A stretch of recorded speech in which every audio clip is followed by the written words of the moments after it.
Yo les potes, aujourd'hui on se retrouve pour la TLR numéro 2, l'émission la plus attendue du catch international, worldwide. Et je suis toujours accompagné ici, à ma droite, Basile Baraka Tienei, Tom La Rufa.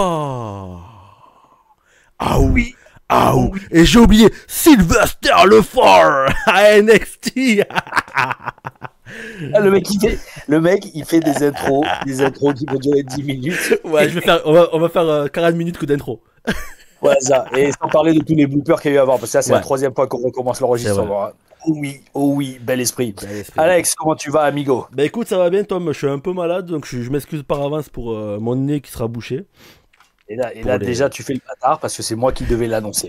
C'est moi qui devais faire une blague. Je prends ton spot, mec, je prends ton spot. Et toi, comment vas-tu, Tom? Ouais, franchement, ça va nickel. Hein. KO parce que je recommence à aller à la salle. Alors non, maintenant c'est l'inverse.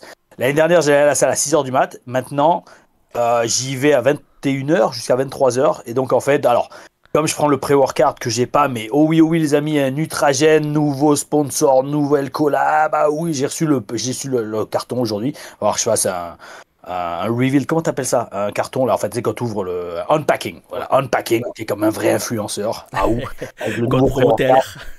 Ah non, c'est quand Bel Esprit 10, Bel Esprit 10 pour 10% sur votre commande Nutragen.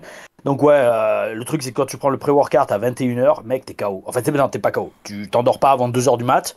Et en fait, tu dors pas de la nuit parce que tu te réveilles toutes les heures. Donc c'est ma vie actuellement. Donc on commence en retard parce que je faisais la sieste, comme je t'ai dit. Et non, franchement ça va. On pète la forme. Oh oui, ce samedi à la Tigers Pro Wrestling à Marseille, tournoi pour le titre méditerranéen. Il faut que j'arrête de faire des mouvements avec les mains. C'est comme si je jouais aux manettes, comme si je jouais à Fortnite. Mais le bel esprit. D'ailleurs hier j'ai fait une victoire royale. Ah, je les ai défoncés hein, en blitz. Je sais pas, tu joues toi à Fortnite? Pas du tout, je joue pas du tout à Fortnite. Ouais, Ça y est. plus de 12 ans donc tu joues pas à Fortnite quoi. Ouais, je suis trop vieux, je passe à côté moi. T'inquiète, moi 41 ans, je dois avoir 14 ans d'âge mental, donc Fortnite c'est toujours la vie. Bel esprit. Et, non, bah, franchement, et en parlant de bel esprit, super transition, oh oui, et TLR News numéro 1, super accueil, les gars, vous avez géré, et franchement, on a pris notre pied en le faisant. Donc c'est parti pour l'épisode numéro 2. Alors, cette semaine. Eh ben, on va commencer tout simplement par Raw et SmackDown. Qu'est-ce qui s'est passé à Raw et à SmackDown? Bon, on va faire les grands. SmackDown et Raw. Ouais, plutôt Raw. SmackDown et Raw parce que ça commence par SmackDown. Oui, le SmackDown le 5 septembre à Chicago. Et c'est ça. Et encore une fois, on a été bon. J'ai envie de te dire, Tom. Hein, comme tu as dit, le spiritisme. Oh oui, la vision à distance, remote viewing. Donc, qu'est-ce qu'on a eu? On a eu le retour de Brock Lesnar, qui va faire plaisir à tout le monde. Moi je comprends pas. Moi je suis content de Brock Lesnar. Ah non mais je suis de ouf moi. Moi je suis chaud de ouf. Hein. Oui, alors bel esprit, d'accord. Brock Lesnar, faut avouer quand même, oui, grosse carrière, gros catcheur, ça c'est indéniable. Maintenant, mec, je vais pas te mentir. Et c'est pareil pour Vince McMahon. J'allais dire, ose me dire que c'est pas le cas. Quand tu le vois dans le ring, quand tu vois à l'écran, immédiatement, tu visualises les affaires dans lesquelles... Alors, il a traîné. C'est pas comme si Lesnar a été, entre guillemets, coupable. Mais quand même, il a mis un bout du doigt dans la MERDE de Vince McMahon. Et tu le vois sur lui, non, dans le ring, non? Moi, perso... Bah oui, toi. Un peu, mais... Moi, j'arrive à passer autre. Hein. Je t'avoue que moi, j'arrive à passer autre du... Ouais. Après, tu vois, c'est... Il a pas été, il y a pas eu de procès, il a rien eu, tu vois le gars, donc. Non, officiellement, je crois qu'il est blanchi. Hein, voilà, il a rien du tout. Il a regardé une vidéo de la meuf qui pissait, quoi, grosso modo, quoi. Voilà. Et qui a dit j'aime ça. Voilà. Alors ça, tu peux pas aller en taule pour ça. Mais comme ça, alors il y a eu aussi une histoire comme quoi, je crois, c'était genre Vince, tu lui as fait, si tu re-signes, tu pourras te la taper la meuf, grosso modo. Ouais, je crois que c'est ça, ouais. Mais je pense pas qu'il l'a fait finalement. Ah non, ils allaient le faire. Je crois, ils avaient pris rendez-vous, mais au dernier moment, le rendez-vous a été annulé. Bon, ça en retire en rien que bon, c'est pas le genre de truc si le patron te dit si tu signes, tu peux te la taper, surtout que le mec est marié, tu vas pas dire ah ouais, ça m'intéresse. Non, tu fais non, je baigne pas dans ça, tu vois. C'est clair. Mais bon. Et donc, non, mais tu sais, pour dire, après, d'un autre côté, on va aller à l'autre cas extrême. Moi, mec, frérot, quand je vois Vince McMahon à l'écran, alors, c'est hardcore ce que je veux dire. Les enfants, si vous avez moins de je sais pas quel âge, regardez pas, mais quand je vois Vince McMahon à l'écran, je le vois en train de chier sur une meuf. Mec, c'est vrai. Je te jure, je vois que ça. Ouais. Je vois que ça. Ouais. Après, Vince, c'est totalement différent parce que Vince, il en a des casseroles et non, des avérés. Tu vois, c'est pas pareil. J'allais dire, il devrait aller en tôle. Alors oui, je crois, je sais pas exactement après le procès dans les détails, je ne connais pas. Parce qu'en fait, techniquement, le mec, s'il a payé les meufs pour qu'elles se taisent, c'est qu'elles se taisent et qu'elles ne le poursuivent pas en justice. USA, hein. Donc, et oui, c'est ça. Donc techniquement, j'allais dire, je crois que légalement, entre guillemets, il est protégé, sauf s'il y a eu en effet, je crois, trafic sexuel, je crois. Et là, même s'il y a eu un accord, l'accord ne vaut plus. Enfin, je sais pas, je connais pas. Mais dans tous les cas, moi, franchement, quand je le vois, ne serait-ce pas, je le vois plus à l'écran, même si oui, tu l'as vu, il a fait une interview avec pour la mort d'Hulk Hogan. Mais ouais, quand je le vois à l'écran, maintenant, je vois que ça en fait. C'est chaud, hein. C'est hardcore ce que je dis, mais et encore, ça, c'est seul le truc qu'on sait. Imagine tout ce qui a dû se passer. Imagine tout ce qui a dû se passer en 25 ans, 27 ans de promotion de catch. Ouais. Et franchement, et là, c'est un truc de ouf. Parce que, alors, les amis, les TLR News, je pense que ça va être encore pire que les TLR Reviews. On était parti pour parler des résultats de Raw et de SmackDown, et on est en train de parler de. Ça y est, on parle de Vince McMahon qui défecte. Qui défecte sur des meufs. C'est un truc de ouf. Moi, je me dis, quand tu vois comment il était déjà à la fin de son ère WWE, comme il était déjà hardcore, je me dis. Ouais, dans le film, tu veux dire ouais, dans les affaires qu'il a eues. Ah oui, ouais, mais même dans le booking, en fait. Non, mais en fait, quand tu. Ouais, vas-y. Je me dis, tu vois, en 2025, tu vois, avec tout ce qu'il y a eu. 2025, c'est déjà parti, mais genre 2023, avec tout ce qu'il y avait eu, tout ce qui est sur le racisme, le féminisme et tout ça. Alors, imagine ce gars dans les années 80-90. Ça devait être. Ah oui, non. Ouais, c'était incontrôlable. Mais de toute façon, mais tout, le ciné aussi, ça devait être n'importe quoi. Tu sais, Hollywood, ça devait être un truc de ouf quand t'avais pas des téléphones portables et des textos et des emails qui enregistraient tout ce que tu disais. Donc ça, déjà, c'est le premier truc. Et deuxième chose, ah fuck, qu'est-ce que j'allais dire en fait? J'allais rebondir sur le fait que en fait, Vince McMahon, genre, pendant 30 ans, il a été en roue libre. Et voilà, comme tu dis, il y a que maintenant qu'on commence à voir la partie visible de l'iceberg. Ouais, c'est chaud. C'est quelque chose. Mais bon, dans tous les cas, c'est bon. Brock Lesnar est revenu et il a défoncé John Cena. C'était à la fin d'un match contre Sami Zayn qui apparemment a été excellent, le match aussi. Excellent. Bel esprit. Il a fait. John Cena a prouvé qu'il en avait encore sous la semelle. Avec beaucoup de références. Ça, j'ai kiffé. Les références, il nous a fait pas un Angle Slam. Il a fait un Style Clash, je crois, mais c'est où c'était dans Paris. Non, c'était là. Je crois qu'il a fait le Style Clash là. Il a fait un. Angle Slam. Angle Slam. Qu'il avait fait avec Kurt Angle. La boucle est bouclée. Alors. Presque.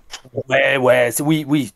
Elle est en fait, c'est comme si maintenant on sent que malheureusement il est limité dans son nombre de dates et il est obligé de tout caser en un coup, tu vois. Parce que là, apparemment, c'est son dernier SmackDown. Ce qui est presque triste, j'ai envie de dire, parce qu'il aurait pu faire plein d'autres choses, tu vois. Ça, c'est le premier truc. Et deuxième truc, dans John Cena, il a fait donc l'Open Challenge. Enfin, non, c'est Sami Zayn qui a fait un Open Challenge américain contre John Cena. Et franchement, ouais, c'est une belle façon, on va dire, de faire sa dernière apparition à SmackDown et notamment de faire l'hommage avec Kurt Angle. Mais c'était. Fuck, mec, je te dis, j'ai encore oublié ce que j'allais dire, c'est un truc de ouf. Il va falloir que je prenne des notes. Mais ça va me revenir. Je crois que tu disais qu'il a un peu tout casé pendant le match. Ouais, non, mais c'était avant ça, en fait. C'était. Oui, c'est ça, je sais. Bon, il en a encore sous le capot. Mais par contre, je sais pas si tu as vu les vidéos quand tu vois John Cena. Alors, tu sais, quand il montait dans la voiture, tu sais, là, il a aidé une meuf à monter dans la voiture. Bref, le mec, il a l'air de bouger vraiment salement. C'est-à-dire, tu vois que quand il est backstage, je sais pas si tu as vu ces vidéos backstage. Ah ouais, il est cassé. Ouais, il est cassé partout. Il est droit comme ça. Il a 70 ans. Ouais, ça fait de la peine, mais après, tu vois les carrières qu'il a eues et tout le nombre de chutes et le nombre d'années qu'il a passé au sommet. Mais tu vois, c'est ça, je te jure, moi c'est ça qui m'a choqué. Tu as l'impression que le gars il bouge, le pauvre, comme il a 70 ans, alors qu'il a quoi? Il a 50 ans, John Cena, même pas quoi, peut-être. D'ailleurs, en parlant de ça, il y a aussi Angle qui a fait, je te l'ai pas envoyé ça en clip, mais qui a fait une interview avec Taker où il disait que son cou est complètement flingué, quoi. Et que les fans réalisent merci Kurt Angle d'avoir mis ton corps en jeu pour nous, mais en fait tous les catcheurs font ça en fait. Tout le monde fait ça. Ouais, tous les catcheurs font ça quoi. Enfin, bref, ouais, non, c'était pas mal comme SmackDown. Bon, pas besoin de revenir sur les Ouais, les trucs après il y avait juste ça et Jay Lee et après il n'y avait pas autre chose de marquant, pardon. Non, Ensuite, ouais, on a eu. Dis-moi. Ouais, non, AJ Lee, c'était, elle est apparue à SmackDown, mais aussi à Raw. Oui, aux deux, ouais. Ouais, elle a fait les deux, elle a fait les deux. Ouais. Vive le Brand Split. Eh. Bel esprit, parce que AJ Lee, alors là, j'avoue, alors par contre, là aussi, ça, je voulais en parler. Bon, on va faire on parler du retour d'AJ Lee. Ok. Il y a eu un autre retour dont tu m'as parlé à NXT. Regarde, AJ Lee, franchement, bel esprit quand même. Alors, je vais te parler franchement, hein, parce qu'en fait, j'ai compris aussi pourquoi. Bel esprit que la foule ait réagi comme ça. Parce que moi, je vais te parler franchement, AJ Lee m'a jamais marqué. Mais pourquoi? Parce qu'en fait, quand elle était à la télé, c'était quand j'étais à NXT, en fait. J'ai bien regardé. Elle a débuté quand sur le main roster, AJ Lee? 2012 2013. Et ça, je crois qu'elle a pas commencé avec NXT, la saison NXT. Non, je crois pas. Féminine. Non, il me semble pas. Donc bref, AJ Lee, tu vois, elle a vraiment été sur le main roster, et puis elle est restée combien de temps? Je crois qu'elle y était encore en 2016-2017, non? J'ai vu qu'elle avait eu un match avec elle a fait NXT, t'as raison. La troisième saison. C'est ça, voilà, la version 100% féminine, c'est ça. Et déjà là, alors là, est-ce que c'était à quelle année ça? 2010. Et après 2011-2012, elle était à SmackDown directement. Un an après quoi. Ouais, mais elle n'était pas encore vraiment grosse star, je pense. Non. Et, voilà, et elle a vraiment commencé à exploser en fait quand j'étais à NXT. Et quand j'étais à NXT, enfin au FCW États-Unis, là franchement, alors je vais le dire, oui, je regardais pas vraiment le produit. Je regardais, mais tu vois, alors tu vois, pour donner un exemple, parce que je l'ai parlé dans ma semaine type au Performance Center dans la TLR Stories. Le truc c'est, comme la plupart du temps on se levait à 7h30, même pas à 7h des fois pour être au PC au Performance Center à 8h du mat, pour soit faire le muscu, soit être dans le ring. Je restais pas jusqu'à 23h à regarder Raw, tu vois. Surtout qu'on était KO, j'allais me coucher à 9h30, 10h, donc je regardais la première heure de Raw et encore, tu vois. En fait, c'est ça aussi que je faisais avec mes colocs. C'était genre, on gardait une heure de Raw pour pouvoir dire le lendemain à Bill DeMott s'il nous faisait chier à nous demander alors vous avez regardé Raw? Quoi, vous regardez pas Raw? Vous avez pas envie d'y être? Allez où? Il nous aurait fait chier avec ça. Donc en fait, pour lui dire ah ouais, franchement, j'ai adoré le segment d'ouverture, c'était super bon. Et au moins, comme ça, tu donnais l'impression que tu avais regardé le show et il te foutait la paix. Parce que Bill DeMott, c'est le genre à venir te poser alors t'as pensé quoi de ça? Si tu lui donnais, tu lui faisais croire que tu avais regardé le show en entier, c'est bon, il te foutait la paix.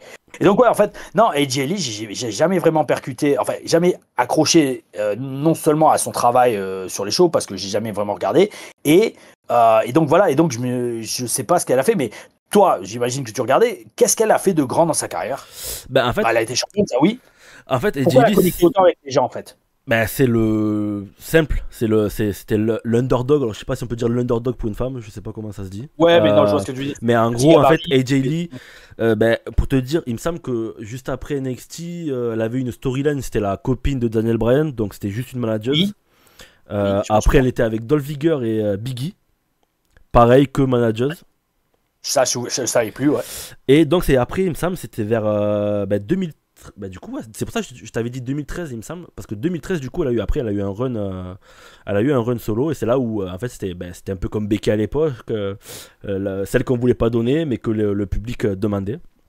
Et donc, c'est pour ça que quand tu m'avais dit à la TLR News numéro 1, est-ce que le public va s'en souvenir? Bon, après, ils sont pas trompés, ils l'ont fait à Chicago, le SmackDown. Mais. Ouais, mais attends. Mais donc, tu me parles de ça, c'était il y a 12 ans. Ah oui, c'était puisqu'elle a arrêté en 2015. Elle a arrêté en 2015. Mais c'est ça, tu vois, c'est il y a longtemps en fait. Et c'est magnifique que les gens s'en souviennent il y a 10 ans plus tard. Ouais. Bah, après, je pense que ça marque quand même. Genre demain, Dean Ambrose revient. Ouais, non mais attends. C'était un champion. Il a eu. Ça, d'accord. Il a moins popé que AJ Lee à l'époque. Hein. Ambrose, en attendant, il a continué à la EW et il a une carrière de ouf. Oui, il a porté la compagnie depuis 2 ans sur ses épaules, tu vois. Pas lui seul, il y a aussi Adam Page et compagnie. Mais par contre, c'est clair que si Dean Ambrose revient à WWE, il explose tout. Hein. Ça explose tout. Ça, tu peux en faire Dean Ambrose, franchement, avec tout. Alors, je sais, ça fait copier-coller, mais peu importe. Avec son look et sa personnalité, tu peux en faire un nouveau Stone Cold. Largement. Ah oui.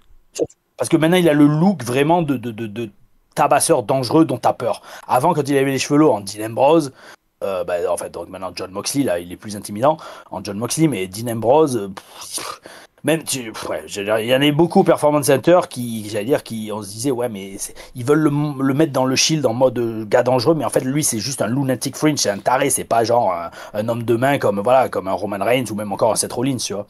C'est la vibe de Dean Ambrose dans le Shield, elle était complètement différente de celle de Roman Reigns et de Seth Rollins, en fait. Ah, il a pas été trop mis en avant, pour moi, je trouve. Mais bon, Ouais, après, ça, c'est c'est un autre débat, Tom. Non, On va recentrer. Ouais, non, mais on parle dans toutes les directions. Mais ouais, non, bel esprit pour AJ Lee. Et juste Ouais. un truc, alors ouais, on m'a posé la question. Alors AJ Lee, est-ce que je l'ai rencontré? En fait, oui, je l'ai rencontré, mais tu sais où je l'ai rencontré? À l'époque, quand je vivais à Tampa. Quand je vivais à Tampa, donc juste à côté de FCW sur Dale Mabry, pour ceux qui connaissent pas, parce que de toute façon, quasiment personne, j'imagine, sur la chaîne a dû passer devant cette salle mythique du catch, notamment en Floride, et pour tous ceux qui étaient en développement, qui a vu FCW en Floride, ça a vu naître les plus grandes stars du catch aujourd'hui. Roman Reigns, Bray Wyatt, Seth Rollins. Enfin, quand je dis naître, je parle à la WWE. Donc Seth Rollins, le New Day. La plupart sont passés par FCW à Tampa, tu vois. Et donc, juste à côté de FCW, il y avait une salle qui s'appelait Caltez, une salle de muscu, qui était ouverte 24 heures sur 24 parce que tu avais ton petit bip pour rentrer. Et en fait, AJ Lee s'entraînait là-bas. Parce qu'à l'époque, je pense qu'elle vivait, elle vivait toujours à Tampa. Sortait de la FCW. Et ça, ouais, donc en 2012, été 2012, fin 2012, début 2013, je la voyais pas souvent, mais je l'ai croisée 2 ou 3 fois à la salle de muscu. Et bon, j'allais dire, elle était méconnaissable, hein, parce que tu sais, elle avait pas maquillée du tout, elle avait des lunettes, elle avait une casquette, voilà. Mais bon, comme tu savais que c'est une salle où quasiment s'entraînaient tous les catcheurs, en tout cas FCW de l'époque.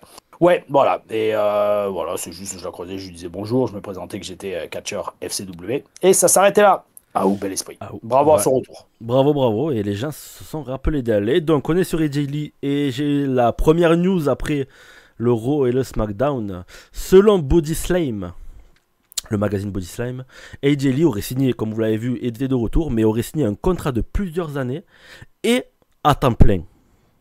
À temps plein. Donc, bel esprit.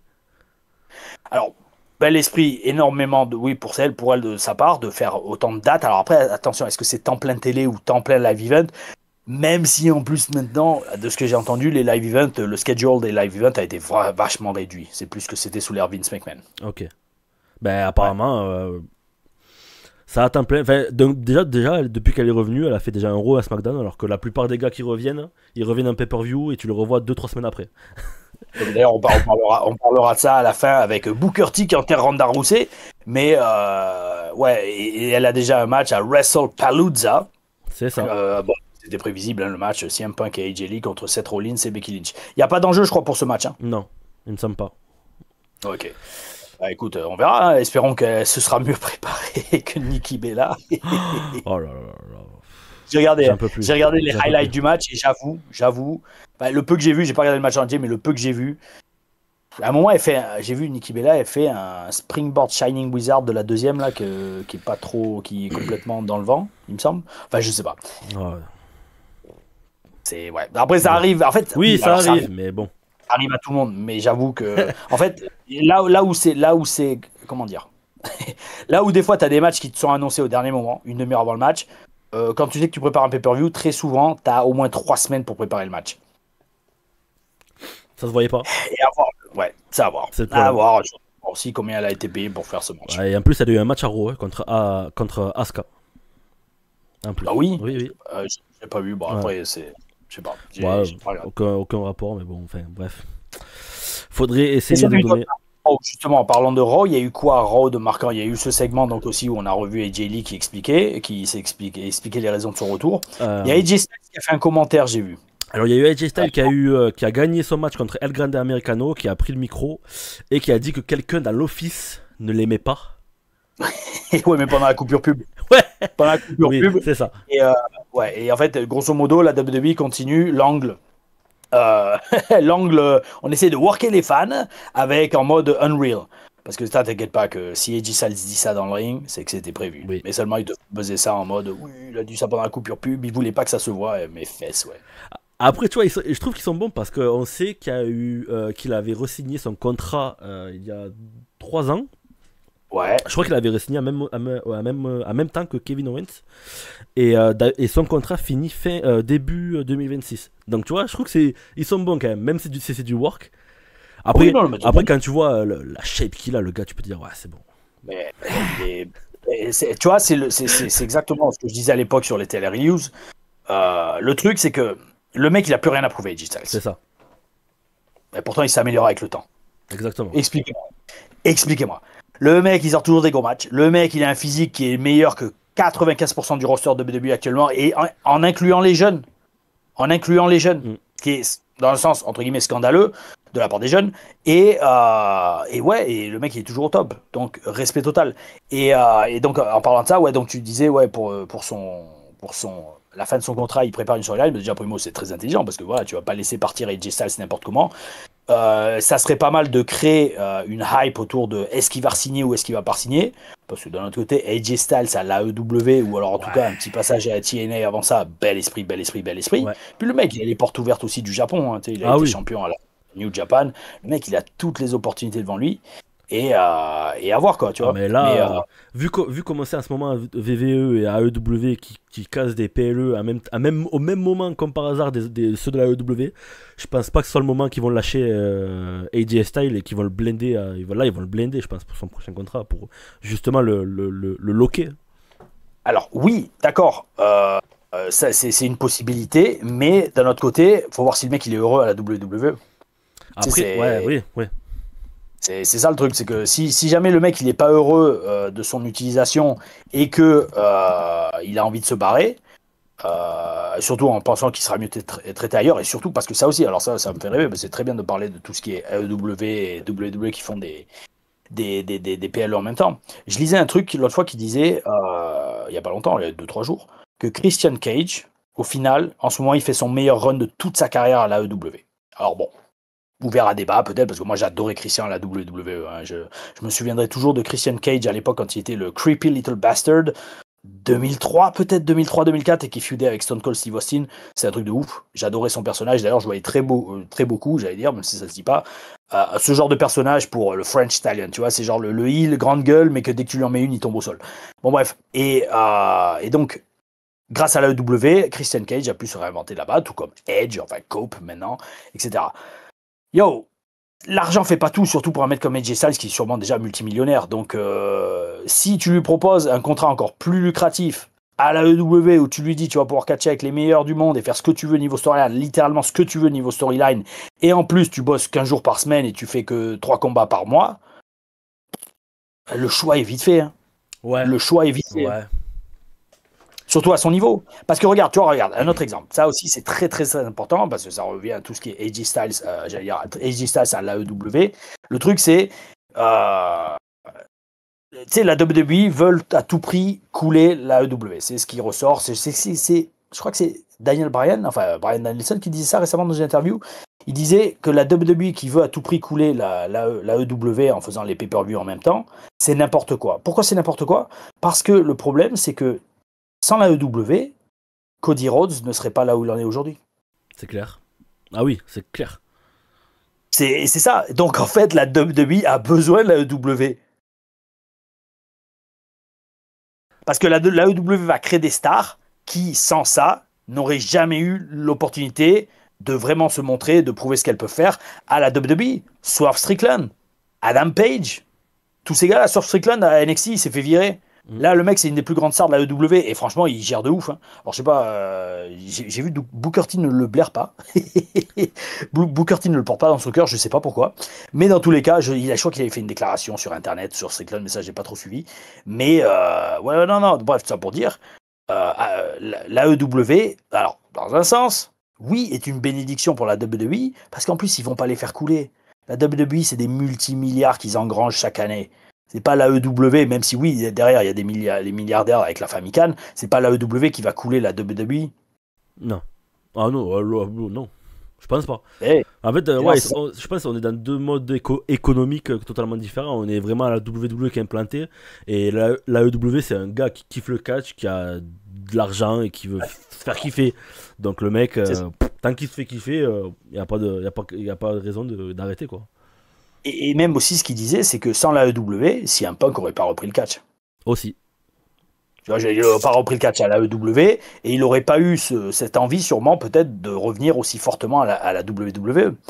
Enfin bref, dans tous les cas, AJ Styles à la AEW, moi, ça me surprendrait pas.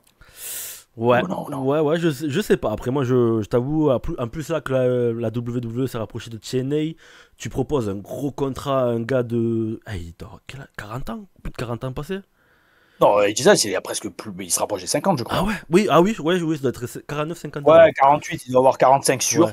voire 48. Genre, tu lui dis, bon, c'est pas un problème d'argent, je pense, à la WWE. Tu lui dis, écoute, C'est ça. tu. Ouais. Tu peux retourner faire des matchs quand tu veux à la TNA vu qu'on a un partenariat.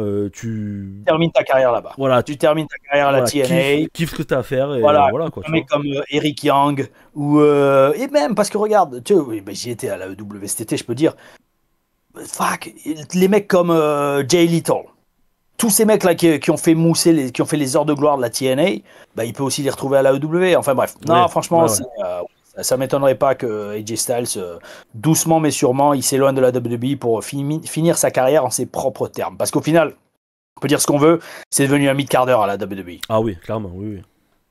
Et c'est scandaleux. C'est Parce scandaleux. que franchement, c'est très scandaleux. non, mais c'est scandaleux parce que le mec, si tu fais un Mount Rushmore, et techniquement, honnêtement, si tu fais un Mount Rushmore de ces 20 dernières années, si tu mets pas AJ Styles et Rey Mysterio dedans, t'as rien compris au catch. Ah, c'est clair. C'est... ouais, Alors, je parle pas les de point de vue Runty- superstardom. Ah ouais, non, mais TNA, le mec, il a fait le tour du monde. Le mec le mec quand il arrive à la WWE, c'était déjà une méga star. Frérot, il est jamais blessé. Et il est jamais. jamais Ouais, blessé. c'est ça aussi. Il est jamais blessé. Moi aussi, je regarde ce genre de truc. Parce que moi, non seulement j'ai été blessé, je vois le genre de prise qu'il fait. Le mec est jamais blessé. Physique de ouf. Il a toujours eu des gros matchs. Je pense pas que AJ Styles ait jamais eu un match dégueu. Et même, j'avais vu je sais plus qui disait ça, c'était un Hall of Famer qui disait AJ Styles, c'est le HBK de notre génération. Ouais. Alors, peut-être pas niveau charisme, mais niveau in-ring, le mec, il te sort un gros match avec n'importe qui. Ah, le mec, Parce qu'il y a ouais, très bon, très bon. Oui, voilà. Donc, au final, je te dis, Mount Rushmore, on le fera peut-être un jour, une vidéo, mais Mount Rushmore, en fait, de ces 15, 20 dernières années, encore Rey Mysterio a commencé dans les années 90, donc c'est encore peut-être presque 30 ans. Rey Mysterio et AJ Styles, ils sont dedans. Ils sont dedans. Les mecs, ils sont toujours au top. Alors, Rey Mysterio est blessé, il est plus trop là, mais dans tous les cas, peu importe. Rey Mysterio, tu le fous dans un ring, le mec, il est toujours capable de sortir des prises que seul lui fait, tu vois. Oui. C'est un truc de ouf. C'est un truc de ouf. Et ça marche avec les Là, fans. par exemple, ouais, ben oui, non, voilà, c'est Et ça marche avec les fans, ça qui est le plus bel esprit. Le mec, ils ont plus de 50 ans passés, ça tient la route dans un ring, et en plus, ça pop avec la fan. Donc, avec les fans, pas les femmes. Les femmes aussi, mais les fans. Fans. Et ça rapporte de la thune. N'oublions pas que Rey Mysterio, toujours merch seller de ouf. Hein. Le mec, je serais curieux de savoir combien le mec a rapporté d'argent, alors à WWE, mais à toutes les compagnies de catch dans lesquelles il a été, Rey Mysterio. Avec les t-shirts, les masques, les trucs et tout ça. AJ Styles, je pense qu'il doit vendre pas mal, mais bon, Rey Mysterio, c'est tout, avec le côté luchador, bel esprit. Bel esprit, ouais. Bel esprit. Alors, du coup, qu'est-ce qu'on avait? Alors, pour finir dans ce row, on a eu Jey Uso qui a mis un spear à LA Knight. Ouais. Un peu bizarre, du coup, cette inter, parce qu'il était venu les aider à la base. Donc, bon. Après, rien de marquant. Qu'est-ce qu'on avait d'autre? On était sur le retour des Jelly. Il y a eu un autre retour. Un ami à toi. Je l'ai vu il n'y a pas si longtemps que ça. Est-ce que je l'ai loupé? Peut-être. Je viens de le voir. Alors, avant de commencer, avant de t'appeler, j'étais en train de regarder les dernières news. Et à NXT. Pas Raw, non, pas Raw. À NXT, Tyler Breeze a fait une apparition. Ouais. Alors, voilà, ça, je l'ai vu tout à l'heure. Je te dis, je surfais sur YouTube, parce que de toute façon, moi, je regarde que YouTube, et j'ai vu une miniature où je vois NXT Tyler Breeze, et je me dis, en fait, j'ai pas regardé, parce que je survolais rapide, justement, parce que je cherchais les highlights de Raw pour regarder. Et en fait, je me dis, mais putain, pour qu'ils me mettent du Tyler Breeze à NXT, comme ça, out of nowhere, est-ce qu'il est revenu? Mais je me suis dit, c'est peut-être une vidéo qui date d'il y a 6 ans, ou alors un truc de Vault. Mais non, alors apparemment, il a fait quoi? Ouais, rien, en fait, il est quand Ethan Page était par terre sur le ring, il est venu, il s'est pris en photo et voilà, c'est tout. Merde. Je pense que le mec, il devait être là-bas faire une semaine d'entraînement avec eux. Peut-être. Et Et ils Bah, l'ont utilisé comme... il est toujours proche de la WWE, Oh, Tyler Breeze. il habite à une demi-heure, trois quarts d'heure du Performance Center. Son école est à Apopka, qui est au nord d'Orlando. Pareil, ça doit être allé à une demi-heure, trois quarts d'heure, pareil, de là où est le Performance Center à Orlando. Donc ouais, non, bah, cool pour lui, hein, mais de toute façon, voilà, c'est comme Sean Spears. Hein. Sean Spears c'est Sean Spears qui s'appelle, hein, c'est plus Ty Dillinger, Ouais, qui est régulier Sean à la Spears. télé. Pareil, avec eux, ils gèrent leur école de catch. Donc, bel esprit, oh oui, oh oui. Bel esprit. Ouais, donc ouais, ça va. Après, franchement, je vais te parler franchement, Alex. Je vais dire, alors, ça me manque pas les TL reviews. Parce que franchement, au final, il se passe pas grand-chose. Non seulement il se passe pas grand-chose, à part certains retours, mais pareil, comme certains fans le disent, maintenant, tu regardes bien les surprises à la WWE, c'est juste des retours nostalgiques. Ouais, ouais. C'est vrai qu'il n'y a pas vraiment de surprise, en vrai. C'est ça, c'est ça. Et ouais, enfin bref, c'est comme ça. Oh oui, oh oui. Tiens, ça me manque un peu de regarder la EW. Il faudrait qu'on parle un peu de la EW, peut-être au prochain TLR News. Ouais. Dites-le nous dans les commentaires si vous voulez qu'on parle de la EW, quoi. Dites-le nous dans les commentaires. Alors, ouais, je sais que tu as noté l'absence de Wade Barrett. Ils l'ont justifié en disant que c'est juste une comment ça s'appelle ça? C'est une de lui qui avait demandé une absence personnelle, c'est ça? Exactement, donc on a bien vu que Wade Barrett n'était plus à la table des commentateurs de SmackDown, qu'il a été remplacé par Corey Graves. Et donc il y a eu des rumeurs, des spéculations, sachant que Wade Barrett, j'aime beaucoup. Alors je regarde personnellement en français, parce que j'adore nos commentateurs. Mais j'ai quand même regardé... quand tu regardes sur YouTube, c'est forcément en anglais. Et Wade Barrett est très très très très bon. Et très très bon. Il est très bon. Et tu veux que je te dise franchement, j'aime Wade Barrett, mais je préfère Corey Graves. Ah, je préfère Wade Barrett. Non, mais tu veux que je te dise pourquoi moi j'aime bien Corey Graves? Parce que Corey Graves arrive. En fait, on sent. Alors, Wade Barrett en est un, oui. Mais on sent que Corey Graves est un catcheur. Alors, moi, c'est mon point de vue personnel. On sent que Corey Graves est un catcheur. Et que, en fait, ce que j'aime avec Corey Graves, c'est que le mec, il protège les catcheurs dans le ring comme c'est pas permis. Oui, alors, sauf ceux qui l'aiment pas. Mais tu vois, dès qu'il y a un loupé, il va arriver à modifier le truc. Il va arriver à modifier le truc en mode non, mais en fait, il a essayé de faire ça, alors que si ça, et en fait. Voilà, on sent que... Et puis pareil, Corey Graves, il va noter le genre de petits détails que presque seul un catcheur peut voir. Par exemple, toi, tu vas prendre une chute sur le côté, un peu trop sur le côté, plus sur l'épaule que sur le dos, il va tout de suite le noter, il va expliquer que oulala, quelle mauvaise chute, avec une chute comme ça, tu risques de déboîter l'épaule plutôt que d'atterrir sur le plat du dos, enfin voilà. Et alors, j'aurais dit, Wade Barrett, top, facilement dans le top 3, oui, ça oui, mais personnellement, moi, je préfère Corey Graves. Et que donc, c'est de style différent. Voilà, et puis en parlant de styles différents, ça prouve que cette manie qu'ont les sites de news à vouloir essayer de chercher le sensationnel alors qu'en fait ils se trompent du début jusqu'à la fin, fuck off. Il n'y a rien du tout, justement. Donc du coup, c'est lui-même, Wade Barrett, qui l'a dit, je crois que c'était sur Twitter, ou sur X du coup. Il disait que d'habitude j'ignorais ce genre de rumeurs, et ce genre de news, c'est vraiment de la shit, de la merde. Et il a juste dit, j'ai justement demandé des congés à la WWE il y a 6 mois de ça, et ils viennent de me l'accorder, donc je reviendrai à la fin de mes vacances, tout simplement. Et à part ça, t'as Michael Cole, je sais qu'il y en a qui ont quand même trouvé à shit talk. Tu sais, il y en a qui ont réussi à faire du trolling là-dessus en disant ouais, alors t'as Wade Barrett qui prend des vacances, Jesse Tessie Torrey que pour lui il a arrêté, c'était trop dur. Pareil pour Pat McAfee qui était en quoi, comment ça s'appelle, pas en surdosage, quand t'es. Ah oui, parce qu'il y a son podcast à côté et tout. Ouais, voilà, c'est. Ouais, il avait trop de boulot. Ouais, voilà, il était en surmenage. Ouais, mais en anglais, je sais qu'il y a un mot. Il était cramé, grosso modo. Burnt out, voilà, en burn-out. Et t'as Michael Cole qui est là depuis 30 ans. Alors, c'est vrai. Il a jamais rien loupé. Il a jamais rien loupé, Michael Cole. C'est vraiment très. C'est bel esprit. Le mec, c'est une machine. C'est une machine. Il te fait. Parce que, tu sais, bon, après, attention, ils le font en tandem ou en duo. Mais faire 3 heures on. Ouh, c'est balèze. J'ai vu à Juste il n'y a pas longtemps, tu sais, parce que quand j'étais à Strasbourg, et on s'est vu vite fait en aparté, on n'a pas pris de photo, parce que je pense que. comme j'ai vu Ali aussi de Catch Club qui est sur Strasbourg, je pense qu'en fait, tu sais, maintenant j'ai cette j'allais dire, tu sais, comment dire, j'ai cette arrière odeur de nuclear heat. Si tu prends une photo avec moi, tu vas avoir la note. Quoi, il se la raconte, c'est un enculé, il dit qu'il a inventé le catch. Oh putain. Donc en fait, les mecs, tu sais, je les vois, ils osent pas me dire, non, on va pas prendre de photo. Non, mais Ajus, non, Ajus, si on avait voulu faire une photo, il l'aurait fait, tu vois, mais bon. En fait, bref, ça pour dire. Et je parlais avec Ajus et c'était vraiment intéressant parce que tu sais, je lui posais quand même des questions techniques, tu vois. Des questions techniques sur le commenter et tout à distance. Et il m'expliquait que maintenant, même AB, il commentait à distance, il faisait plus de présentiel à Paris, quoi. Avec, Ok. Oui, avec, ouais. ils avaient une boîte, voilà, ils avaient une boîte chez eux et ils se connectaient et ils commentaient depuis son sous-sol, ce qui était plus pratique pour lui parce qu'il était en famille, il restait chez lui, mais d'un autre côté, le mec vivait en décalé, surtout avec Netflix maintenant. Ah, Parce que maintenant, vu que ouais. tout est en direction Netflix, le mec il vit la nuit et il dort le jour, quoi. Et respect total à Juste Chéreau et aussi Nadir Mohamedi qui quand même ont fait le taf et Ah, ils qui font font du le bon taf au boulot. fond. Ils font du Ouais, très bon boulot. Je sais que beaucoup regardent la VO parce qu'ils veulent ouais, vraiment le voir en direct et tout. Mais moi, je suis un partisan de la VF, si on dit pas ça VF, vu que c'est du direct quand même. Mais ouais, version française, ouais. je suis vraiment partisan de regarder. Moi, en fait, c'est le problème, c'est que moi, c'est ce qui m'a mis dans le catch, en fait.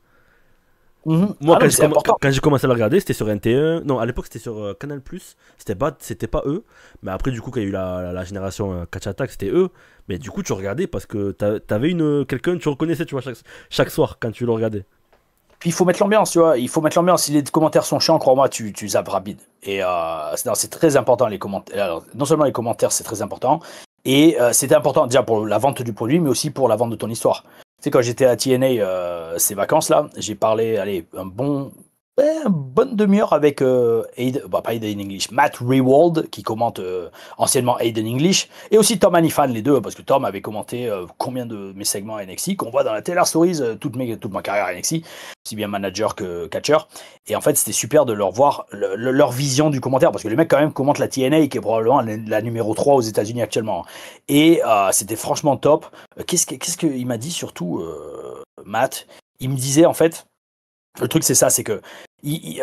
En fait, alors, ouais, c'est ça.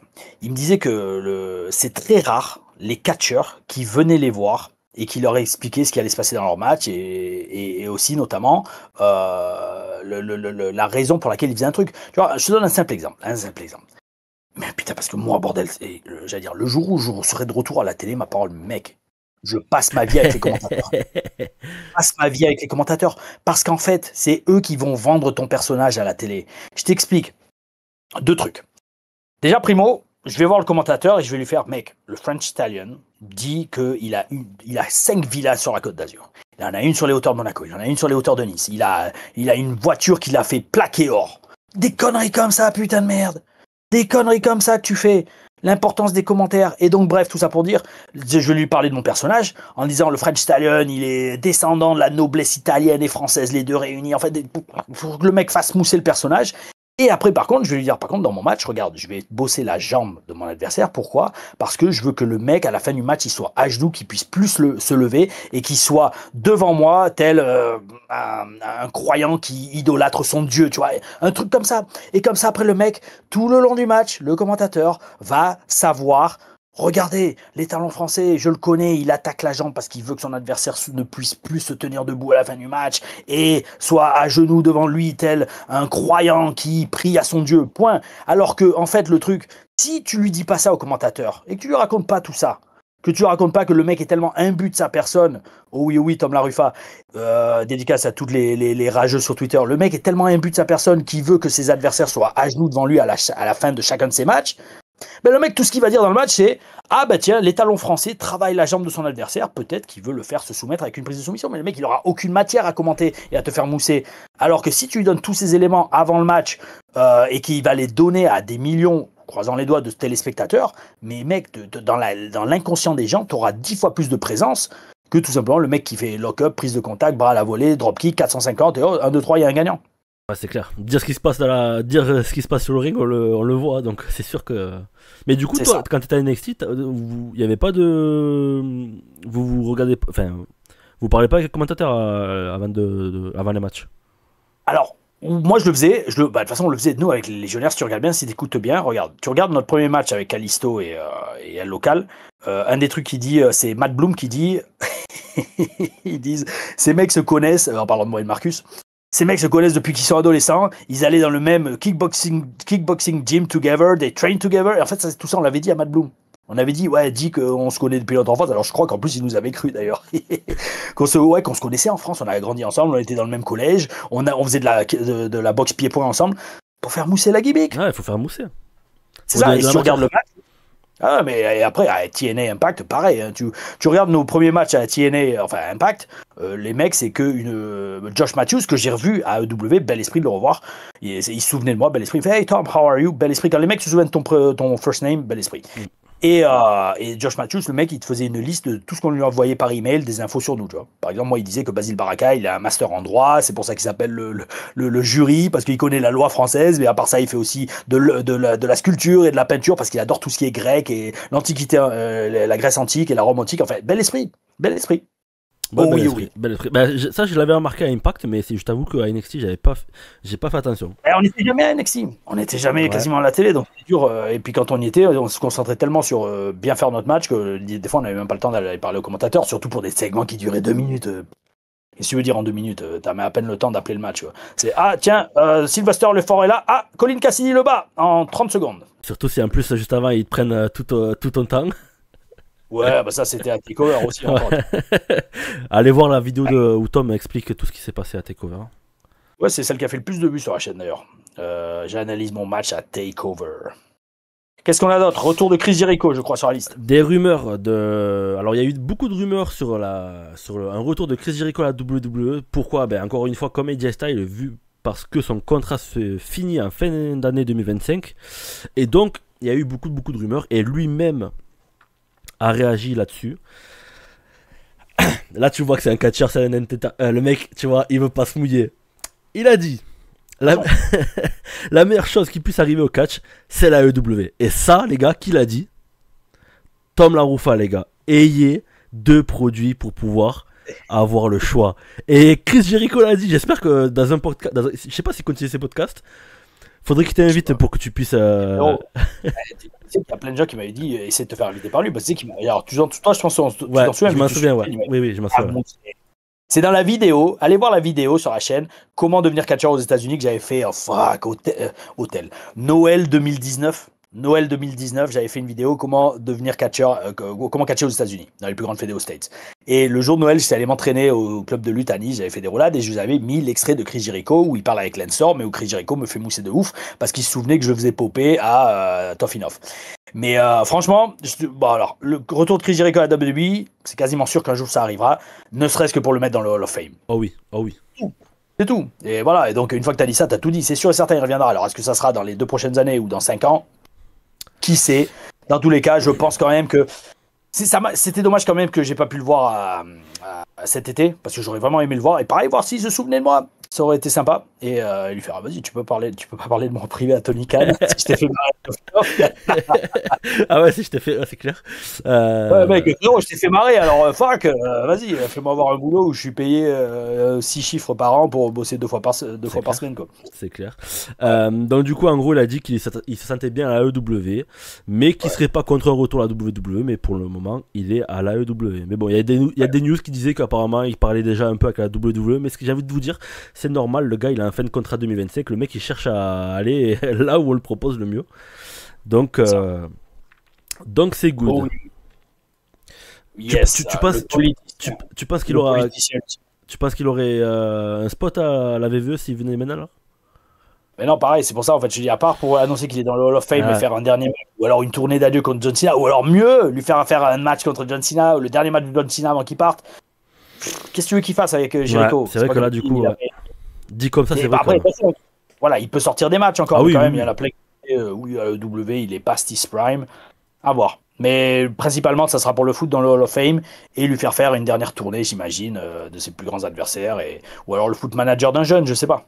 Peut-être le mettre manager d'un Grayson Waller, par exemple, ça serait pas mal. Alors, quand je dis manager, c'est il prend un Grayson Waller sous son épaule. Ou alors un Austin Theory que tout le monde veut revoir. Ouais. Austin qui? C'est qui lui? Il est où? Le pauvre. Il a disparu. Le pauvre. C'est vrai que. Ça fait de la peine. Hein. Putain. Nadir m'avait dit, alors je sais pas si je peux le dire, mais oui, je veux le dire, que c'était un des mecs les plus intelligents backstage parce que c'était le genre de gars, il venait dire bonjour à tout le monde, tu vois. Et même notamment à Nadir, il venait lui serrer la main et tout. Et tu sais, ça te marque. Parce que Nadir, il a fait du catch un peu. Il s'était entraîné avec Marc Mercier à l'époque. Ouais. D'ailleurs, c'est lui qui l'a formé. Et d'ailleurs, je me souviens, je parlais avec Nadir sur MSN Messenger en 2008 quand j'étais au Canada. Il était en train d'apprendre le catch avec Mercier. Stylé. Et ah ouais, putain, et on se parlait. Moi, j'étais au Canada en train de refaire Dédé Lens à entraîner ces nouveaux gars. Et en fait, ouais. Donc, belle carrière hein, de Nadir Mohamedi aussi, bel esprit. Et ouais, il m'avait dit que Austin Theory, c'est le mec, un des mecs les plus intelligents backstage qu'il avait rencontré. Parce que tu vois, même si Nadir, entre guillemets, c'était personne backstage, ben, attends, Austin Theory était venu lui serrer la main et se présenter et parler un peu avec lui. Et après, encore plus, quand il a appris que c'était le mec qui gérait les réseaux sociaux de WWE France, ben, et encore plus, il a eu raison, parce que Nadir, il fait, ben, tu sais quoi, toi, t'as été réglo, ben, je vais essayer de te faire mousser en France. C'est logique. Ouais, c'est très important, l'esprit politique backstage. Oh oui, oui. Et en parlant de la France, d'ailleurs, justement. Tout à fait, on a une possible news. Bon, forcément, Clash in Paris, ça s'est très bien passé, pardon. Meilleure vente de billets, forcément, vu des prix. Meilleur merchandising, ainsi qu'une ambiance de ouf, les gars. Et donc, apparemment, ça aurait bluffé les officiels de la WWE. Et d'après Wrestle-Vault, la WWE chercherait à récompenser le public français avec un Big Four en 2027. Donc quand on dit Big Four, ça serait un gros pay-per-view. Donc dans les Big Four, il y a le Royal Rumble, WrestleMania, je pense pas que ce soit de suite, SummerSlam et les Survivor Series. Et tout ça, ça sera potentiellement 2027. Ce qui est totalement logique, j'ai presque envie de dire, parce que, voilà, comme tu dis, ils font de la thune. Alors non seulement ils font de la thune, en plus, la France a une situation centrale en Europe. C'est facile d'accès. Paris, tu prends l'avion, tu arrives à Charles de Gaulle, direct, t'es dans le RER B pour aller où tu veux à Paris. Et je crois que même le RER B, c'est sur la ligne, il y a Bercy et la Défense. Donc, ouais, non, c'est totalement logique. Rien de surprenant là-dessus. Tout juste ce que je veux dire là-dessus. Alors, je sais plus si j'avais dit dans les TLR News, le premier épisode des TLR News, on en est déjà à 2. Ouh là là, comparé à 166 TLR News. Non, mais peut-être on y arrivera, mec. Hein. Et le truc, c'est, je me souviens à l'époque, quand c'était Marc Mercier qui disait, un jour on fera du catch au Stade de France. Alors oui, sous-entendu du catch français et du catch européen. Tout le monde lui se foutait de sa gueule, disant mais du catch au Stade de France, c'est n'importe quoi, machin truc et tout. On est à 2 doigts de voir ça avec la WWE. Ah, clairement. C'est ça. Ah, ils le rempliront. Hein. Ah, je sais pas. Alors, après, ouais, ça faut. Bon, de toute façon, quoi. On va le dire de suite, les gars, les prix ça changera pas. Comptez pas là-dessus, les gars, ils ont toujours marché comme ça. Ben ça dépend, parce que s'ils n'arrivent pas à remplir, ils vont faire une association avec le PSG et ils vont vendre les places à moitié prix. Ouais, mais c'est ce que je voulais dire. En gros, en fait, la politique de la WWE, c'est toujours avoir des prix ultra hauts. Et voilà, 2 jours avant, ils cassent les prix pour remplir la salle. Ouais, mais dans ces gars-là, les gens, ils attendent tous 2 jours avant pour prendre leur place. Non, en fait, je comprends pas. C'est que quand je vois tous les gens qui se précipitent dès que les places sont en vente, frérot, attends au dernier moment. Et alors, ok, tu seras peut-être pas au premier rang à côté de Green Shirt Guy, mais en attendant, ça va, au moins tu seras à l'événement, quoi, tu vois. Ah, mais c'est clair. Alors, j'ai vu une vidéo sur Instagram d'un Français d'ailleurs qui avait fait ça. Il avait acheté ses billets le jour même ou la veille de Raw. Il était carré or. Je crois qu'il a payé 67 €, alors que de base c'était 2000 et quelques. Lui, il a le bel esprit.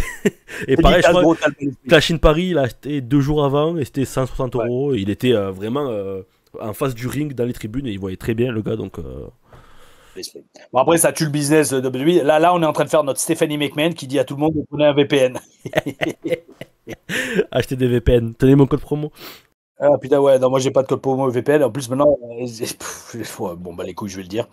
Vu que maintenant tu as tous les sites XXX où il faut justifier son âge, prends le navigateur.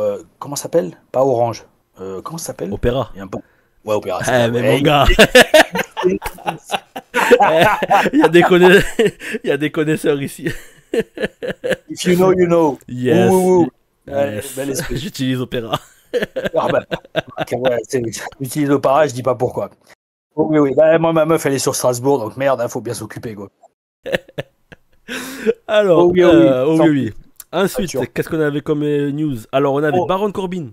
Nouvelle section. On a fait une nouvelle section. C'est moi qui t'envoie des citations de catcheurs que je vois, notamment sur Facebook. Mon fil Facebook est rempli de ça. Et ça me fait réagir parce que je me dis, ça, il faut qu'on en parle dans les TLR News. Donc, la première, c'était quoi? C'était Baron Corbin, je crois. Ouais, Baron Corbin. Alors, Baron Corbin. Pardon, excusez-moi. Baron Corbin refuse de prendre des risques dans le ring.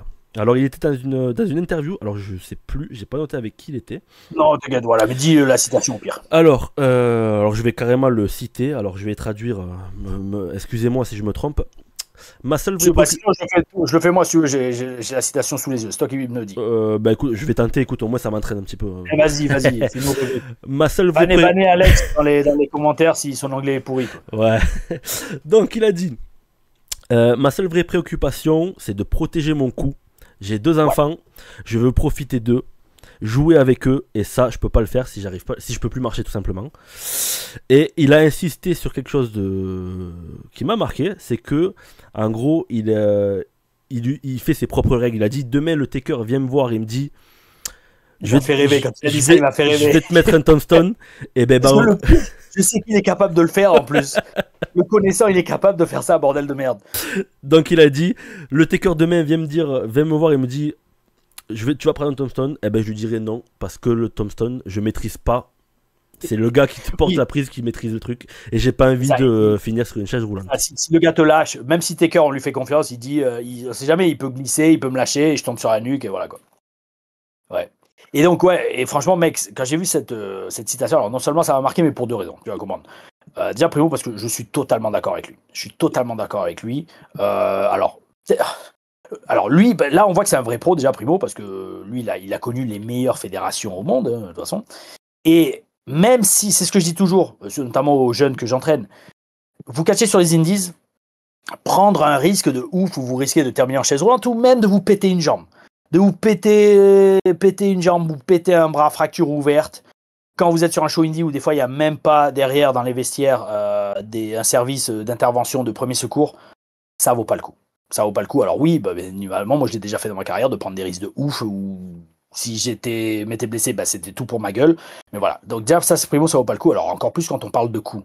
Mais lui, en plus, il a été dans des fédérations où tu avais des kinés, des kinés, des docteurs qui étaient prêts à intervenir directement, tu vois. Donc un mec pense comme ça montre que la mentalité d'un catcheur vraiment professionnel, c'est quelque chose de spécial.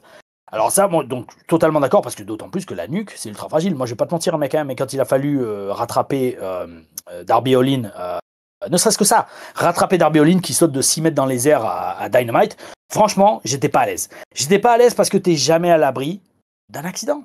Il suffit que tu sois mal placé. Il suffit qu'il saute un peu trop loin, qu'il saute un peu trop... Alors regarde, qu'il saute un peu trop loin. Toi, t'es quand même là pour sauvegarder ce mec dans lequel l'AEW a investi des millions. Littéralement, je pense. Oui, des millions. Donc, tu vas quand même essayer de faire le taf et d'essayer de le rattraper. Si le mec saute trop loin et que tu tends le bras, imagine, il tombe sur ton épaule, il te pète le bras, il te déboîte l'épaule. Il te tombe sur la gueule, boum, tu termines en chaise roulante. Le mec, il est pas léger, il fait un bon 90 kilos quand même. Si t'es le seul à le rattraper parce qu'il a sauté trop loin et que t'es mal placé, tu termines en chaise roulante. Franchement, on n'est jamais à l'abri d'un accident. Donc, je comprends totalement Baron Corbin qui dit « Les chutes sur la nuque, si je suis pas en contrôle de mon corps, laisse tomber, c'est mort. » Par contre, là où je connecte pas, c'est quand il dit Taker, je lui dis non. Ah ouais, il faut en avoir pour dire non au Taker quand même. Ouais, là quand même pas. Moi, franchement, déjà personnellement, si un jour j'ai la chance d'être avec Taker dans le ring, je vais pas lui dire oh non, le Thompson c'est trop dangereux. Mais ouais, non, là par contre, je trouve il va un peu trop loin. Mais bon, c'était peut-être pour faire du putaclic et faire quelques clics et mettre en place une feud avec l'Undertaker qui fait que si un jour il se retrouve dans le même ring que lui, la grande question ça va être est-ce que le Taker va mettre un Tombstone à Baron Corbin? C'est un bon petit worker. La stipulation du match. Hein.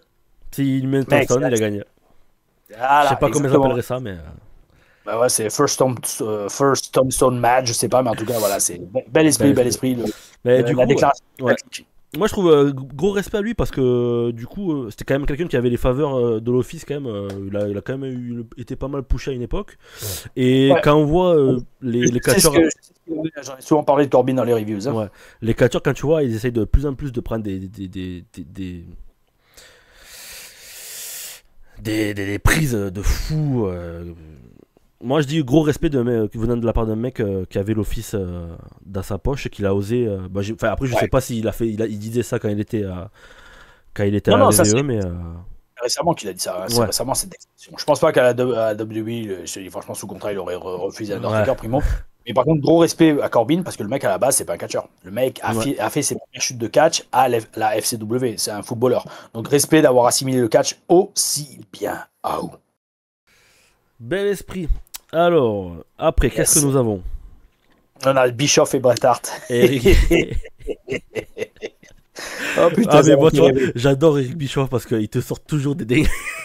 Allez, lui, et franchement, Bischoff, avec son podcast, j'adore. 52 Weeks, il a capté c'est quoi Internet. Et puis, franchement, alors justement, alors grosso modo, je dis, alors il dit, en fait, il enterre Bret Hart. Est-ce que tu veux retravailler ton anglais?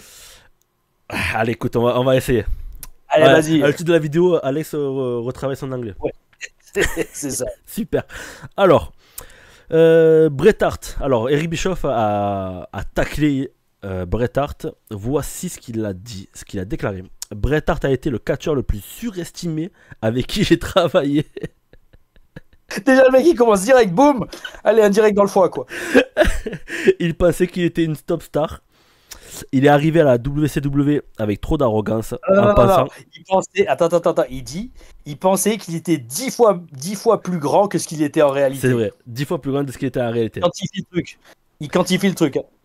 Il est arrivé à la WCW avec cette arrogance en pensant qu'il était le sauveur de la compagnie. La vérité, c'est que déjà des millions. La vérité, c'est que Bret n'a jamais remporté d'argent avec nous. Il n'a pas fait bouger les choses. Ouais, il n'a pas bougé le middle, il ne voulait pas s'adapter. Voilà, c'est ce que je comprends. Ouais, c'est ça, ouais, il n'a pas voulu s'adapter à le fonctionnement backstage. C'est ça. Et il voulait juste continuer à vivre sur sa gloire de la WWE, de la WWF, pardon. Il était très difficile. Ouais. Et c'était aigri. Aigri, et c'était pas vraiment un leader de vestiaire. Le leader qui disait être, ouais. Les gens parlent de lui comme s'il était le meilleur. Ça a été le mec le plus surcoté que j'ai jamais cité. C'est ça. Bon, alors, ça a été le talent le plus surcoté que j'ai jamais engagé. Ouais, c'est ça. C'est ça, ouais, exactement, c'est ça. Franchement, j'ai pas écouté l'extrait, mais quand j'ai vu ça, alors, écoute, alors attention, pareil. Alors, deux choses. J'ai jamais été à la WCW, j'ai jamais bossé avec Bret Hart ni avec Eric Bischoff, d'accord? Mais là, il abuse. Bischoff, il abuse. Ouais, alors, je vais pas parler de la gestion de la WCW, mais quand même, de dire que Bret Hart, c'est un des mecs les plus surcotés qu'il a jamais bossé, non, il abuse. Alors, ok, il n'a pas eu autant de matchs légendaires à la WCW qu'il en a eu à la WWF. Mais quand même, à la WCW, Sting contre Bret Hart, Halloween Havoc de 98, énorme, match énorme. Bret Hart contre Chris Benoit, en hommage à Owen Hart, énorme. Après, c'est peut-être les seuls qu'il a eu, mais il n'a pas eu énormément de matchs non plus. Non, il me semble pas. Hein. Il me semble pas qu'il a eu un gros run. Hein. C'est ça, tu vois. Oh non, bullshit. Sa série de 5 matchs, enfin de Best Out of 5 Falls avec Booker T pour le titre TV. Énorme. Les matchs qu'il avait avec Booker T étaient énormes à la WCW. Hein. Donc bref, tout ça pour dire, non. Dire que Bret Hart, alors, est-ce qu'il a rapporté de l'argent? Peut-être pas, comparé au contrat qu'il avait. Mais de là de dire que grosso modo dans le ring il était moyen ou il était pas bon, non. Bret Hart dans le ring il a partout été exceptionnel. Et de dire qu'aussi pareil, c'est le talent le plus surcoté qu'il a jamais signé. Non, parce que pour moi Bret Hart ça reste un gars c'est chaud. Franchement, ouais, et puis même c'est un mec à étudier de tout temps, que ce soit aujourd'hui, il y a 10 ans ou il y a 20 ans, les matchs de Bret Hart il faut les travailler, les regarder, alors que ce soit WWF ou WCW, c'est un talent à étudier quoi. Donc ça m'a, alors j'allais dire dans le sens où ça m'a un peu choqué de lire ça de Eric Bischoff, mais bel esprit quand même. Ouais, après là c'est vraiment il a voulu tacler. Il a voulu buzzer là. Là, il a voulu buzzer. Exactement. Mais bel esprit parce que ça marche et on en parle dans les TLR News. Ouais, c'est ça. Mais ouais, non, c'est. Après, c'est quand même dommage quand même parce que. Alors, oui, c'est vrai que Bret Hart est très aigri depuis très longtemps. Ouais. Mais c'est Bret Hart, putain de merde. Et par contre, c'est une icône. C'est vrai aussi. Et puis c'est vrai aussi que quand ils repensent WCW. Alors, ouais, mais c'est pareil, WCW, ils ont foiré le booking de Bret Hart. Il y en a beaucoup qui disent, mais après, attention, il paraît que Hulk Hogan, bon, paix à son âme, hein, rest in peace, mais il paraît que Hulk Hogan a bien bloqué Bret Hart à la WCW. Et ça serait pas étonnant. De la part de. Quand tu lis tous les livres de l'époque et les déclarations et tout, souvent t'entends dire que Hogan il voulait pas que Bret Hart mousse. Parce que franchement, mec, t'as Bret Hart qui sort du Montreal Screwjob et il apparaît 2 semaines ou 3 semaines plus tard à la WCW. Fais-le arriver, fais-lui faire une promo. Je suis toujours champion de WWF. Et je vous emmerde tous. Et je suis champion de WCW. Ah, bel esprit. Mais c'est booking de ouf. Mais ils ont pas fait ça. À la place, ils le font arriver pour aider Sting à gagner, je crois. Ouais, ça va. C'était pas Slamboree. C'était le truc de fin d'année. WCW. C'était pas Slamboree, c'était Starrcade 97. T'as Sting contre Hulk Hogan pour le titre Hollywood Hogan pour le titre WCW mondial, et Bret Hart il arrive et il intervient en faveur de Sting pour lui faire gagner le titre mondial contre Hogan, je crois, de mémoire. Booking, c'est un dédicace au Taylor Review, c'était mais bon, c'est comme ça. C'est comme ça. Mais en tout cas, ça m'a bien fait popper cette. Ouais. Ça c'est pas mal. Il a dû faire des vues sur YouTube, je pense. Ouais, je pense, ouais. Je sais et pas nous, on va en faire parce que je vais en faire un clip. Je sais pas si c'est vraiment un podcast juste audio ou s'il se filme en même temps. J'aimerais bien voir ça peut-être. Dire que Bret Hart c'est overrated. Ouais, faut que je regarde, ouais. Et le dernier, alors en parlant de gars qui enterrent d'autres gars. Booker T qui clash Ronda Rousey. Donc effectivement on a vu Ronda Rousey qui a fait beaucoup de sorties de déclats pour se plaindre de la WWE, et Booker T a répondu. Alors, mec, elle s'est même plaint d'avoir été bookée avec Alexa Bliss. Oui. Qui était la meilleure vendeuse de merch de l'époque de la WWE. Qui avait une pop incroyable à l'époque. Et en fait, c'est juste parce parce que la WWE ne voulait pas booker. Je crois que c'est parce qu'elle voulait faire des. C'est pas de la Horsewoman. Ouais, les MMA c'est pas de MMA. Frérot. Sans rentrer dans les détails, parce que là on arrive à 1 heure de Taylor News, on veut pas saouler les fans, parce qu'en plus il y a encore vos commentaires, parce que vous avez dit le format 45 minutes, bel esprit, mais là on est parti. Là on a 1 heure. Ouais, il va falloir qu'on se contrôle là-dessus, mais bon, bref, grosso modo. Moi en fait, pourquoi je t'ai envoyé ça? Parce que tu vois, c'est ça le danger de dérouler le tapis rouge à des gens qui ne sont pas des catcheurs. Ah, c'est clair. Alors, pareil, je connais pas Ronda Rousey, j'ai pas bossé avec elle et tout, machin truc, j'ai pas été dans la position de main eventer qu'elle a eu, mais tu vois l'ingratitude d'une personne qui n'est pas catcheuse et qui n'a pas le catch dans le cœur. Ah, c'est clair. Comparé terrible au fait, voilà. Sur Alexa Bliss. Ben oui, mais ça prend, comme le disait JBL en réaction, ça vous fait comprendre rien au business. Parce que meuf, mec, imagine, on te dit, bah écoute, demain on te met dans une feud avec LA Knight, qui est le plus grand vendeur de merch de la WWE. Tu vas faire, ouais, non, j'ai pas trop envie, je préfère vous engager mes potes. Mais ferme ta gueule, en fait. Au contraire, c'est garanti d'être à la télé. Toutes les vidéos sur YouTube à plus de 4 millions de vues. C'est ça. Écoute, tu vois, voilà, moi je t'ai envoyé ça parce que je voulais, voilà, c'est rebondir sur tout ce que je disais sur les TLR Reviews. Quand vous donnez le tapis rouge, enfin quand la WWE, alors je comprends, c'est le bien business, tu vois, mais ça vaut pour les Jelly Roll et les Logan Paul, même si Logan Paul se casse le yonf dans le ring, et quand même ça va, il suit quand même. Oui. Tu déroules le tapis rouge à un outsider, alors que tu as des catcheurs qui ont le catch dans le sang depuis des années, qui cravachent, qui prennent des chutes à droite et à gauche et qui font mousser n'importe qui, et eux tu leur donnes rien. Ça reste toujours en travers de la gorge pour un catcheur. Ah, surtout quand tu vois ce type de déclaration juste après.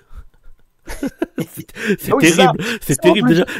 Même rien que le staff de la WWE doit se dire, oh, mais pourquoi qu'est-ce qu'elle veut? Sale pute. Qu'est-ce qu'elle veut, cette connasse? Ça sort de nulle part. Qu'est-ce qu'elle a Vas-y, on l'a blindé à mort. Elle a gagné beaucoup plus. Elle a gagné beaucoup plus qu'elle. On l'a payé plus que Sasha Banks, Bayley et Charlotte réunis, et cette connasse elle dit ça, elle nous tacle, quelle connasse. Et en plus, mais là aussi, c'est que malheureusement, c'est que cette personne elle se crame tout seul, parce que tu crois que Tony Khan va l'engager juste derrière. Ouais, c'est chaud. Imagine comment elle enterre la WWE, imagine comment elle enterrerait Tony Khan. Ouais. En fait, bon, après attention, je pense pas qu'elle va revenir dans le catch, je pense qu'on a tous compris qu'elle n'a pas le catch dans le sang et qu'elle a encore moins dans le cœur. Mais bon, c'est comme ça, je te dis, moi, j'allais dire, ça m'étonne pas, parce que, ouais, c'est ça, quand tu donnes, c'est les enfants gâtés pourris. Tu leur donnes tout, Et ouais, il te remercie comme ça. Alors que ça aurait été tellement mieux de dire non, j'ai adoré mon temps à la WWE et puis voilà, c'est. Ouais, tu passes à autre chose. Là, c'est C'est ça, vraiment, et puis c'est vraiment du. Mais je trouve que c'est du mauvais. Je sais même pas si c'est du buzz, c'est du mauvais buzz un c'est peu. du Je trouve. mauvais esprit. Ouais, c'est ça, c'est du mauvais esprit. C'est même pas du buzz. Enfin, je sais pas, c'est ouais, pas terrible comme C'est déclaration. gratuit. C'est ça. Mais par contre, ce qui est bel esprit, c'est vos commentaires et les questions, les amis. Oh oui, oh oui. Bel esprit, les amis. Alors, alors, on avait sélectionné 3 commentaires. Ça. Est-ce que tu veux les. Est-ce que tu veux les dire Vas-y, tu lis les questions, dis le nom et lis la question. Et on Alors, termine là-dessus. on a une question de Gildas Dias 8642. Un habitué des reviews. Oh oui, oh oui. Et c'est son vrai nom, je crois. C'est Gildas Diaz. C'est Voilà. vraiment son vrai nom. Bah, excuse-moi si je l'ai mal dit, mais Gildas Dias, voilà. Ouais. Très, très bon format, avec une super énergie. Oh oui, oh oui. J'ai adoré ce format unique de journal. Pensez-vous que le problème de la WWE, notamment dans le heel turn de John Cena, vient de faire... Que John Cena vient de faire... Ah bon? Il y a eu une histoire. Mais il a pas toujours été gentil. Ouais. Alors c'est dû au fait que les scénaristes n'ont pas pensé à la suite de l'histoire. Je veux dire de le faire passer babyface. Ils auraient pu mettre en scène une trahison de The Rock via Travis Scott, avec comme excuse que John Cena lui faisait de l'ombre. Encore félicitations pour ce super format. Ah, ou bel esprit. Bel esprit. Merci pour ton commentaire. Ouais, toujours le bel esprit. En fait, moi, franchement, deux trucs. Et d'ailleurs, ça me permet de rebondir sur The Rock. Alors, apparemment, tant mieux pour lui. La perte de poids de The Rock, c'est pour un rôle qu'il doit faire ouais. Chicken Match. Ouais. Alors, s'il fait ça, bel esprit. Alors, bel esprit dans le sens où le mec, il rentre vraiment dans le rôle.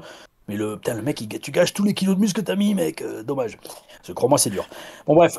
Non, je pense sincèrement que, ouais, c'est ça, en fait. C'est l'absence de The Rock qui a tout foutu en l'air. Moi, je pense que c'est un peu tout. Ouais, c'est The Rock, je pense qu'il n'a pas voulu trop s'investir.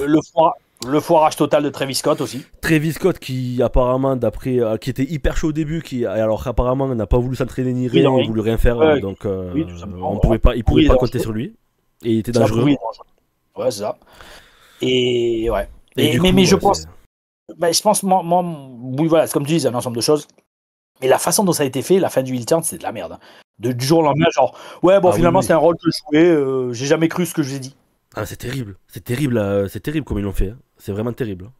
Et pour moi, tu vois, moi je raisonne comme ça, c'est une insulte à l'intelligence des fans. C'est une insulte à l'intelligence des fans. Mais ouais, donc, ouais, non, c'est comme dit Gildas, c'est un ensemble de plusieurs choses. Ouais, c'est très dommage, mais bon, écoute. Le truc, tu vois, c'est ça qui est magique. À la WWE, je l'avais déjà dit ça en vidéo. Triple H, il nous disait souvent à la fin de Full Sail, écoutez, grosso modo, si vous avez foiré un truc, vous en faites pas, parce que comme le dit Vince, à chaque fois, we get to do it again next week, or next month. Et c'est ça qui est magique avec le catch. C'est que le show go on. Le show continue. Et donc, même si tu fais de la merde, sur le long terme, les gens vont passer out parce que chaque semaine, tu leur donnes du nouveau contenu. Qui se souvient maintenant aujourd'hui du foirage du heel turn de John Cena? Plus personne. Parce que ça marche tellement bien en babyface que les gens ont passé l'éponge, tu vois, ils sont passés à autre chose. Ouais, bah après c'était quand même dommage, c'est terrible. Enfin, oui, ils l'ont annoncé sur, je crois qu'ils l'ont annoncé. Il a juste annoncé vite fait sur Twitter avant SmackDown et juste après le SmackDown, il est revenu, il a dit bon c'est bon, je suis gentil. C'était terrible. C'est terrible. Mais mec, combien de trucs dans l'histoire du catch que c'est un gâchis? Si on fait la liste, mec, beaucoup. Un top 10. Encore faire un top 10 de toutes les prises qui sont difficiles à prendre. J'ai pas oublié les amis. Mais je veux les faire avec les lunettes, justement, avec les lunettes de film qui filment ce qu'on fait, quoi. Bel esprit. Next commentaire. Alors on a Hald Max qui nous dit: Le Rock me fait penser à Obama. Serait-ce son prochain rôle? On l'a pas oublié celui-là. Mais qui sait? Alors non, je pense pas Obama quand même pas. Mais pourquoi je te l'ai envoyé ce commentaire? Pourquoi? Parce que, alors là peut-être un jour elle le dira, mais j'essaierai de lui rappeler si un jour ça arrive. En 2017. Non, 2017? Oui, c'était 2017 je crois. Ouais, je crois que tu l'avais déjà, ouais. Nia Jax? Ouais. Tu me l'avais déjà dit quelque part. Enfin, moi je le sais. Je sais, rappelle-le. Je lui avais dit, j'étais chez elle à Orlando, là au sud d'Orlando, et je lui dis, tu verras, ton cousin un jour il sera président des États-Unis. Et elle me fait, sérieusement, t'y crois? Je fais, tu verras. Parce que le mec, il fait tout. Il fait tout. Pas mal. Tout ce qu'il touche, alors, je sais pas pourquoi, enfin, on sait pourquoi des fois, mais tout ce qu'il touche, c'est de l'or, ça se transforme en or. Et là, le seul truc qui lui manque, c'est littéralement président des États-Unis. Le mec, il a pris le contrôle du catch, il a pris le contrôle de la XFL, de l'UFC, il a tout. Il a essayé de prendre le contrôle de DC Comics, ça n'a pas marché. Ouais, non, c'est pareil, il a pas resté longtemps. Il a pris le contrôle du cinéma, là, il est en train de prendre le contrôle des Oscars avec sa nomination aux Oscars pour le Smashing Machine, je crois, le nom du film. Ouais. Tout ce qui lui reste, c'est président des États-Unis. Et je te dis, si demain, alors, il avait annoncé un peu, il avait commencé à l'annoncer avant les dernières élections. Mec, t'as une affiche. Alors, Trump, ça m'étonnerait qu'il se représente. Mais Trump contre The Rock. Bah, il peut pas de aux élections. Non, il peut pas, voilà. Mais bon, c'est jamais. Il peut changer la loi. Trump contre The Rock en élection, mais c'est énorme. C'est une affiche de catch. Imagine les promos. Imagine les débats. Les débats, ça devient du catch, en fait. Mais même sans Trump, imagine, tu mets. Alors, qui pourrait se mettre du côté des Républicains? Stallone. Stallone, ouais. Il a pris position pour Trump. Donc, Stallone. Alors, ouais, mais est-ce que The Rock se mettrait à gauche chez les démocrates? Qui sait? Mais t'as imaginé? Il me semble pas. Non, mais ouais, non, parce qu'il s'est fait cramer quand il avait endorsé Biden. Ouais, non, mais ouais, justement, je crois il a changé un peu de camp, là, The Rock, il y a pas si longtemps. Enfin, il y a un an. Ben, quand aux dernières élections. Il s'est rendu compte qu'il s'est mis tout le monde à dos. En endorsant Biden, il y a une grosse partie de sa fanbase qui a fait: mais frérot, attends, t'as toujours été America First, là t'endorses Biden qui est tout sauf America First, what the fuck, tu vois. Et ouais, non, il a vite fait marche arrière, en effet. Mais ouais, non, mec, tu pourrais faire une affiche de ouf si tu trouves vraiment un gros adversaire pour The Rock qui se présente comme président, quoi. Ouais. Bel esprit. Donc peut-être The Rock, futur président. Je sais pas quand c'est que quand c'est que. 28. Ouais. 28. Alors, dernier commentaire. Requiem 34. Oh, est-ce que c'est un mec de chez moi, 34? Oh oui, bel esprit. Ouais, tu dans les commentaires, Requiem 34. Mais pareil, son pseudo, je le connais, quoi. Ouais. Hello les gars. Quelles sont tes inspirations pour la création de la ceinture méditerranéenne? Si tu peux nous expliquer un peu les coulisses de cette création. Ah, c'est génial. C'est génial. Elle est là, les potes. Elle est là, les potes. Et en plus, les mecs, vu que c'est sombre derrière, elle brille encore plus, quoi. Mec, il tombe nuit, il tombe nuit, la nuit tombe, j'ai même pas mis la lumière. Ça marque la fin de la vidéo. Mais de mémoire, comment on l'avait créé la ceinture? Je t'avais dit vite fait, mais après c'est toi qui avais fait le design. Alors c'est hyper cool parce que du coup, moi je travaille avec Guillaume et Guillaume me dit: ouais mec, il va avoir un truc sur Nice, la nuit du catch numéro 2. Il y avait déjà eu la 1, mais on voudrait créer une ceinture. Et là, du coup, il me met en contact avec toi. Yes. Et tu me dis. C'était la première fois qu'on avait parlé, non? De quoi? C'était pas la première fois qu'on avait parlé d'ailleurs? Et il me semble que oui. Hein. Ouais, peut-être. Et en gros, tu me dis: ouais, est-ce que t'es chaud est-ce que tu te sens de faire une ceinture designer, ouais, d'abord la designer parce que la commander, ouais. C'est ça, oui, parce que j'ai pas une machine à faire des ceintures chez moi. Donc de designer la ceinture, et donc du coup on a travaillé là-dessus, on s'est dit, du coup l'idée c'était une ceinture méditerranéenne. Et donc du coup la carte de la Méditerranée, bel esprit, Avec plus que la première fois qu'il y avait une ceinture méditerranéenne, quoi. Il y a eu des titres européens, des titres intercontinentaux, internationaux, mais il n'y a jamais eu de champion méditerranéen de catch. Alors de mémoire, hein, peut-être il y en a eu dans le passé, mais il y a très longtemps. Mais moi, de 20 ans de carrière, j'ai jamais entendu champion méditerranéen, quoi. Non, il me semble pas. Il y avait européen, mais pas méditerranéen. C'est ça, parce qu'en fait, je me disais, bon, on va faire un truc à Nice. Autant faire un truc qui déjà représente Nice et qui est différent, parce que c'est pour faire un énième champion du monde poids lourd, c'est bon. Ouais. Et là, bel esprit.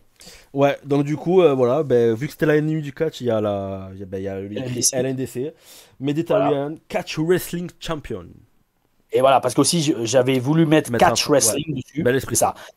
Parce que ça fait différent. Tu vois, Catch Wrestling, c'est vraiment européen. Et si tu mets World Wrestling Champion, c'est bon, stop, tout le monde fait ça. Catch Wrestling, déjà, c'est un peu plus européen. Et français aussi, parce que tu as le mot catch dedans. Et aussi, donc tu vois, pour les détails, il y avait les frises grecques autour du rond. Ouais, j'avais vraiment voulu du cuir blanc parce que je trouvais ça très classe, d'autant plus que c'était très rare.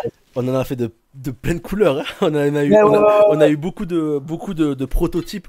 Alors elle était en noir, elle était en bleu, bordeaux, rouge bordeaux. Ouais. Plus vers le bordeaux et blanche là-dessus.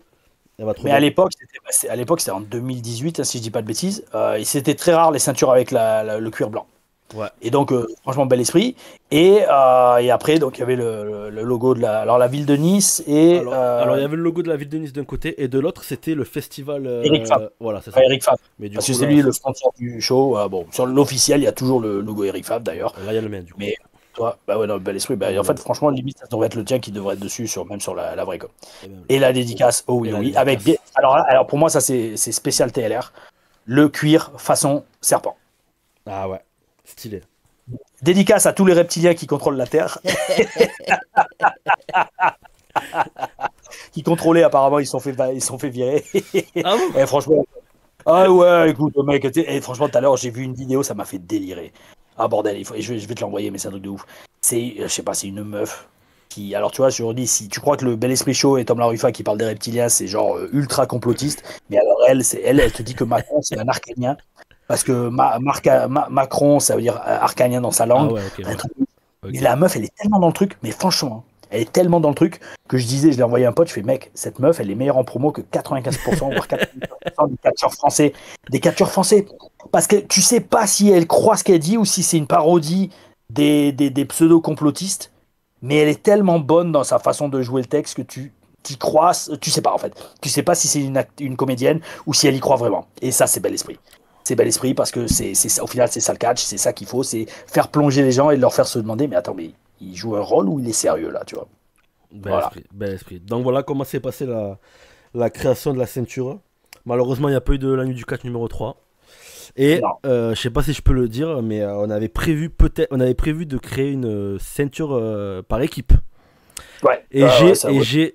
j'ai un prototype, mais bon, on va pas le montrer aujourd'hui. On sait jamais si un jour ça revient sur Nice, on pourra l'utiliser. Soit, ouais, exactement. Et puis après, on sait jamais, peut-être si les amis, donc dans les commentaires, si vous voulez voir le prototype de la ceinture par équipe LNDC, c'était méditerranéen aussi, Oui, oui, c'était champion méditerranéen. Méditerranée. Ouais, c'était Bel Méditerranée. esprit, bel esprit, bel esprit. Bah, on peut faire Mediterranean Championship Wrestling, MCW, bel esprit. Et bah, dites-le dans les commentaires, les amis. Oh oui, oh oui. Merci pour l'accueil des TLR News number 1. Là, c'était le number 2. Alex, t'as géré, frérot. Putain, on en a Ben, une heure de retard. On n'avait pas prévu aussi long. Dites-le dans les commentaires. Si c'est trop long, n'hésitez pas, les amis. On essaiera de s'adapter ouais, pour on le va essayer, futur. ouais. Je remercie, Voilà. je remercie beaucoup les gens en commentaire qui étaient hyper cool.